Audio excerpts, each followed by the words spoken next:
Magandang araw mga kababayan. Komentaron lang natin itong naganap na hearing ngayong araw na ito, August 24, sa Senado. Ngayon, para bang alam natin, direct examination pa rin at pagkatapos ito, cross-examination. So pakinggan lang po muna natin ang pagtatanong ni Ligutan nung papatapos na po yung hearing mga kababayan. Bago ang lahat, pakinggan muna natin yung favorite song ng ating kagalang-galang na presidente.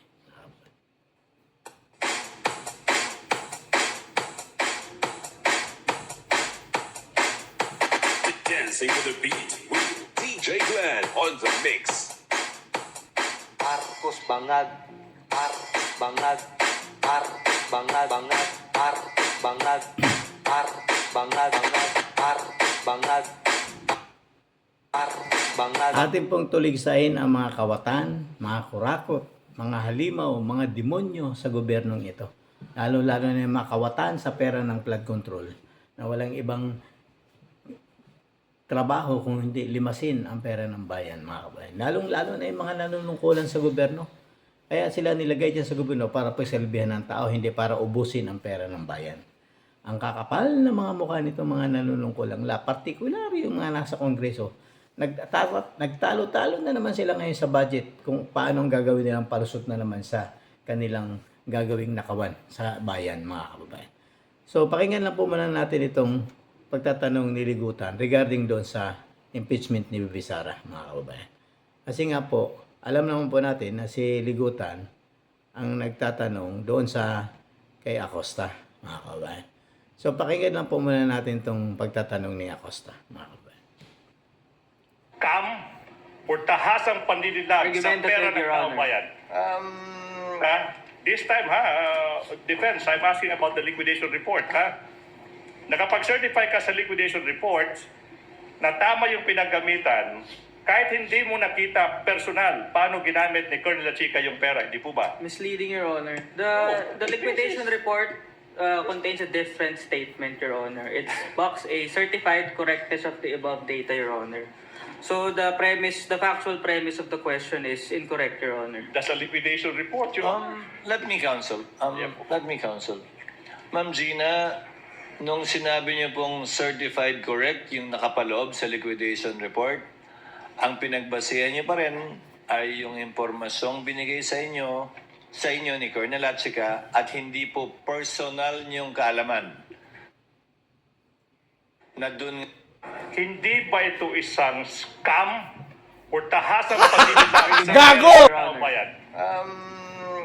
This time, Defense, I'm asking about... Yan mga kababayan, kasi pinapalabas ni Ligutan na scam daw itong ginagawa ng OVP. Hindi po mga kababayan. Kasi tandaan po natin na ang utos lang ni BP Sara kay Acosta ay ibigay kay Colonel Lachica. So ang sabi ni Acosta kay Lachica na kailangan mo mag-liquidate sa akin yan. So bago niya ibinigay yung pera, mayroon na binigay na plano si Colonel Lachica doon kay Acosta. Ibig sabihin, yung pera na yun, may patutunguhan na po talaga, mga kababayan. Sa ngayon, itong abogadong ito, sinasabi nito na scam daw. Para bang, alam ko naman na side comment lang ito ng isang abogado para marinig ng taong bayan. Pero gago na lang ang maniniwala dito sa abogadong ito kung scam ba talaga.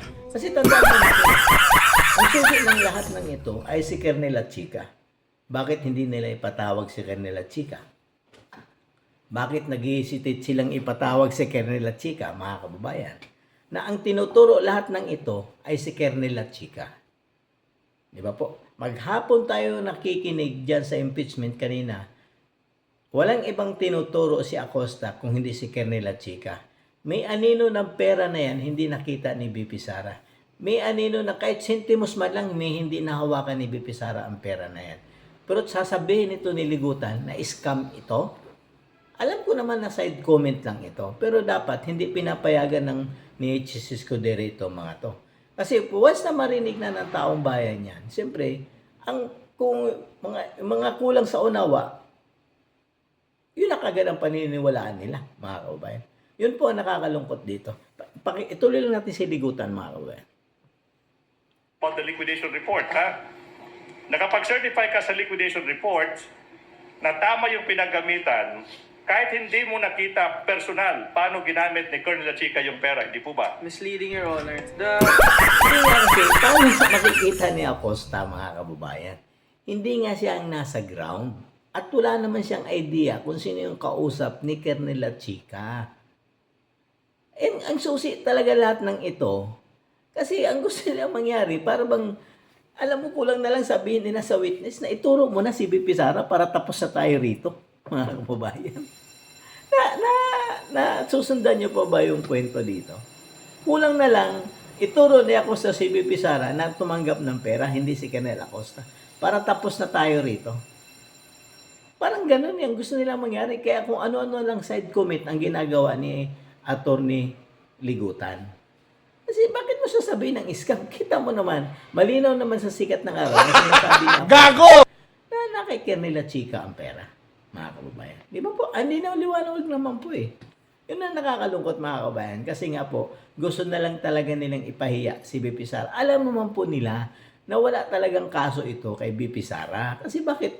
May sentimo, may anino ng pera na hindi nakita ni BP Sara dito. Pinapalabas nila na itong si Acosta, simula pa nung Davao, parang may pattern daw di umano ang pag-liquidate ng confidential fund. Pero walang question doon sa Davao. Hindi na MOM doon sa Davao nung panahon pa ni BP Sara sa mayor siya. Hindi naman siya kini-question ng COA. Pero bakit dito kini-question? Dahil may malaking kamay ang nasa likod nito. Alam naman natin kung sino ang administrasyon or di kaya si Martin Romualdez. Kasi mga ambisyoso po kasi, mga kababayan. Yun ang po nakakalungkot kasi. Pag may ambisyon ka talaga, masisira yung mga plano mo pag may hadlang na malakas na isang kandidato na walang iba kung hindi si BP Sara. Mga kababayan. Di ba po? Alam ko naman na side comment lang ito niligutan. Kulang na lang kasi sasabihin niya, sabihin mo na kasi dito na si BP Sara na kumuha ng pera na yan para tapos na tayo. Yun po ang gusto niyang palabasin dito, mga kababayan.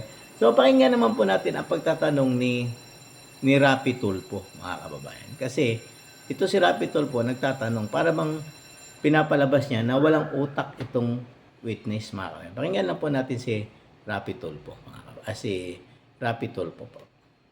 Senator Judge Rafi Tulfo, you may proceed, sir. You have 2 minutes.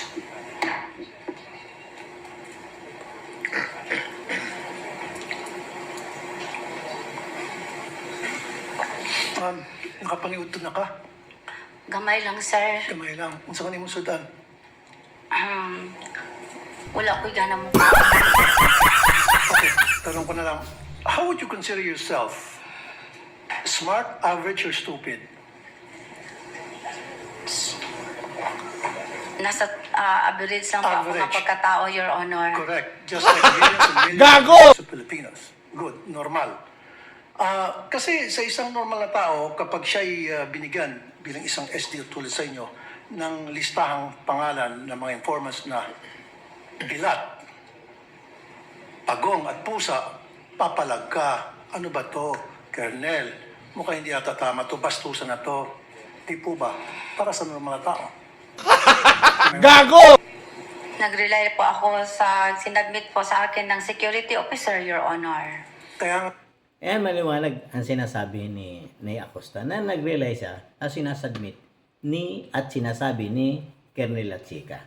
Ito naman si Erwin Tulfo, si Rapi Tulfo, alam naman niya na mga alias lang ito, mga kababayan.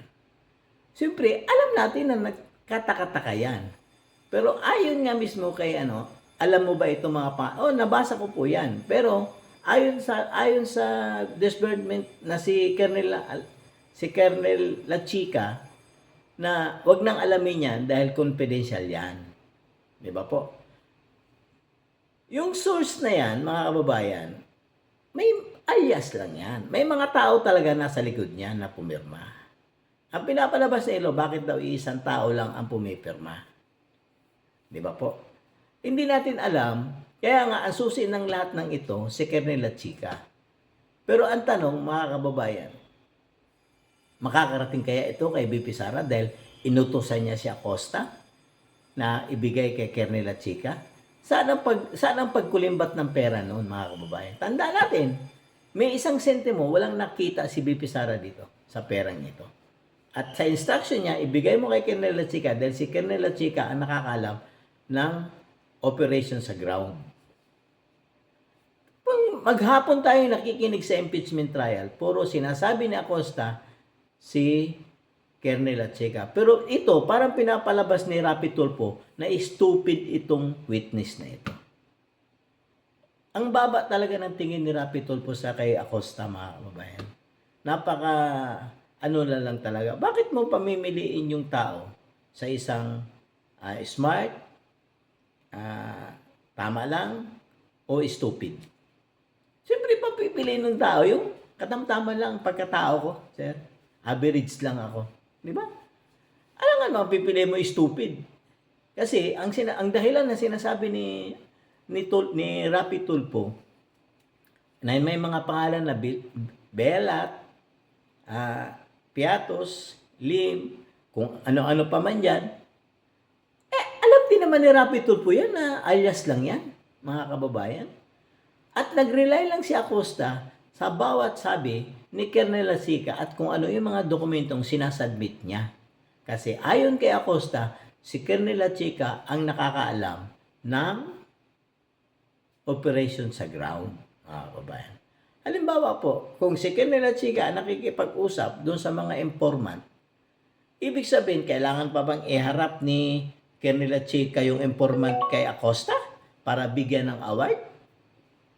Yung pong tanong dyan, hindi po kasi natin alam kung paano po mag-operate ang ground ni Kernel at Chica, mga kababayan. Kaya lang, masakit lang dito, mga kababayan, pinapalabas kasi ni Rapi Tulfo na stupida itong si Acosta. Ang baba talaga ng tingin ni Rapi Tulfo dito kay Acosta. Ituloy lang natin siya, mga kababayan. Nga po, bilang isang normal na tao, ulitin ko, pag nakakita kayo ng ganong pangalan, Bilat, Pagong, Pusa, etc. Gago! Okay, Bella, same. Magugulat ka, di ba? Magugulat Sa po. Bisaya, yung pronunciation yan eh. Sa Tagalog, Bella, sa Bisaya, Bilat yun eh. Kasi yung I nagiging I eh. Bisaya din kasi ako eh. With the permission of Senator Judge Tulfo, Chair would like to remind the gallery to kindly maintain silence during these proceedings. You may proceed, sir. Kasi isa pa po, Madam Witness, meron akong kopya dito na kung saan maraming pangalan ng mga informant at iisa lang po yung pirma. So if you're a normal or average person, papalit ka na naman. Gago! Kernel, bakit ganito? Bastusan na to, lokohan to. Yung iba-ibang mga pangalan pero isa lang po yung pirma.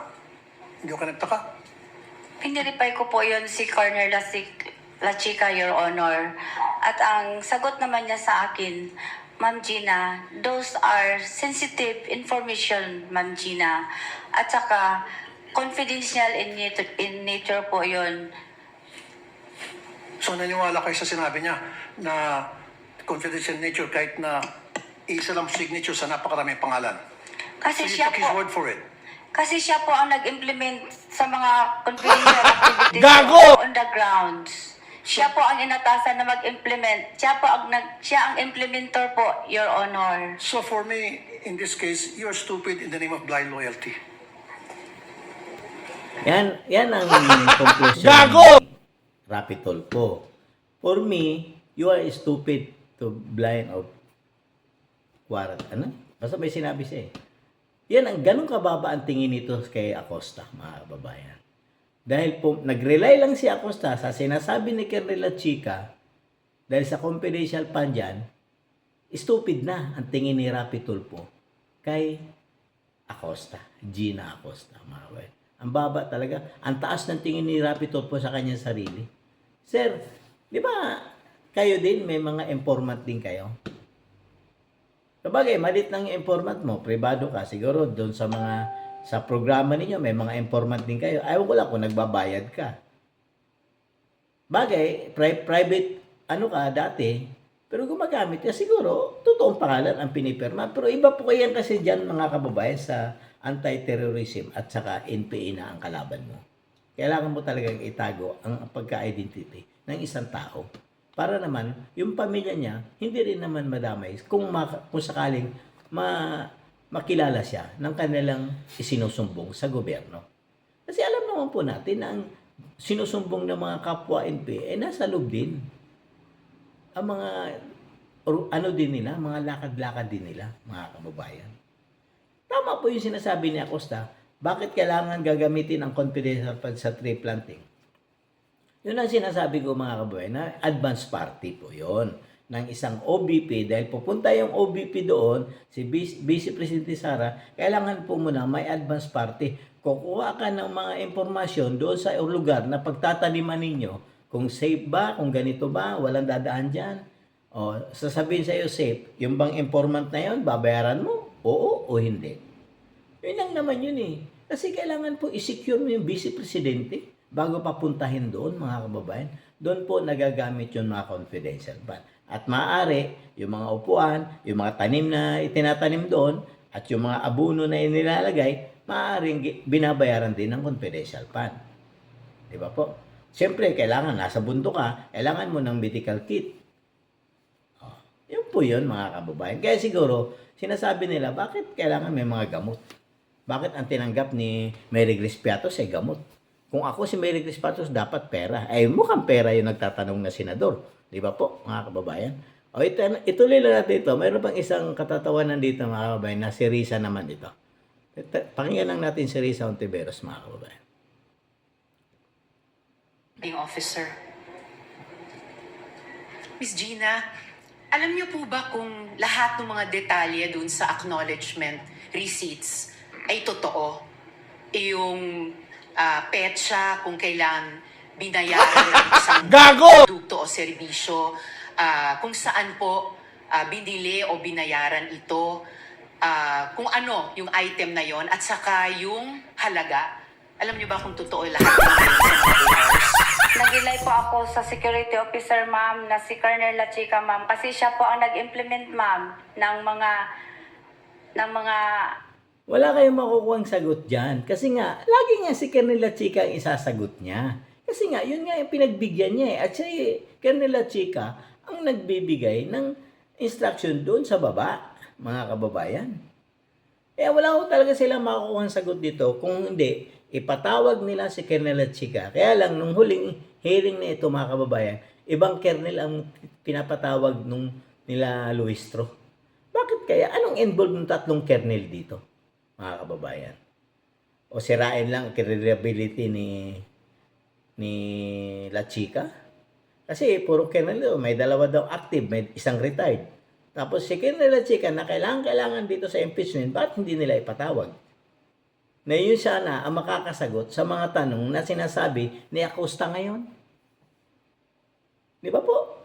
Si Colonel Lachica po ang kailangan dito, mga kababayan, para masagot ang mga tanong ng mga senador kung nakinabang ba o pinakinabangan ba ni Bibi Sara ang pera na binigay kay Colonel Lachica. Di ba po? Kasi sinasabi ni Acosta na hindi nga ho nakita ni BP Sara and may hindi nga po nahawakan eh. Kahit isang sentimos, hindi nahawakan yan. Eh bakit mapupunta kay BP Sara yan, mga kababayan? Lagi nang sinasabi ni Acosta na kay Colonel Lachica, si Colonel Lachica, nag-rely lang ako ko lahat sa ginagawang trabaho ni Colonel Lachica, mga kababayan. Tuloy lang natin si Risa Ontiveros sa kanyang pagtatanong. activities regarding po in relation po sa confidential operation, ma'am. Kaya ako rin po tinatanong itong mga ARs kasi noon, may finlash po na AR na may pangalang Clarice Ontiveros. Apelyido ko po. Gago! Gina, yung petsa kung kailan daw binayaran ang Clarice Ontiveros ay February 24, 2023. Petsa ko yung birthday ko. Ay, di pang asar sa inyo ni Lachica. Sabi mo na, Clarissa Ontiveros, baka ikaw naman ang tumanggap. Informant nga eh. Di ba? Kahit sino pwede ipangalan, kahit kay BBM pwede ipangalan yan, Madam Risa Ontiveros. Ano ka ba? Kaya nga alias yan eh. Kahit tapat ng birthday mo yan, kahit tapat ni birthday ng Rizal yan, no questions asked. Basta tanungin nyo si Colonel Lachica, bakit yan pa ang ginamit yung pangalan? Pati hindi niya ipatawag si Colonel Lachica. Utusan niyo yung prosecution na ipatawag niyo si Colonel Lachica. Kailangan matanong natin ito. Di ba po? Good luck sa'yo, Risa Ontiveros. Baka ikaw nga yung tumanggap. Di ba? Mga kabayan ako. Tuloy lang natin si Risa Ontiveros, mga kabayan. Napakalaking coincidence po. May reaction o comment po ba kayo sa ganong Gago! detalye ng petsa? Tinanong ko na yung tinanong ko na i-ars verify at verify ko po kay Colonel Lachica. Tapos ang sagot ni Colonel Lachica, Ma'am Gina, sensitive information po yun at saka confidential in nature. At saka din siya naman po ma'am ang may alam. Siya po ang nag-implement po ng mga activities na in relation po sa confidential plan. At siya po ang itinalaga ni Vice President Sara Duterte na security officer po. So tinanong at verify nyo ito na yung petsa nung AR kay Clarice Ontiveros ay birthday ko. Napansin nyo rin pala po na wow, parehong birthday dun sa isang Ontiveros. Hindi niya alam, Madam Risa, hindi niya alam. Ikaw lang nagsasabi na napansin niyo dahil birthday ko. Hindi niya alam na birthday mo. Bakit pa siya pagkakasaya ng birthday mo? Gago! Ito na yun natin si Madam Risa. Kasi parang sinusubo niya yung sagot na alam ni Acosta na birthday niya yung... Siya nga may sabi nun eh. Tingnan natin kung anong sagot ni Acosta. Mga kababayan. Yun ang nakakalungkot mga kababayan. Si Madam Risa, para siyang nagmumukhang ingot mga kababayan. Yan ang nakakalungkot kasi. Kasi para bang sinasabi nila ni Risa Ontiveros, bakit natapat sa ano ni Risa Ontiveros, yung Clarissa Ontiveros pa. Sa birthday pa niya mismo mga kababayan. O, di ba po? O, hanggang dito na lang po. God save the Philippines.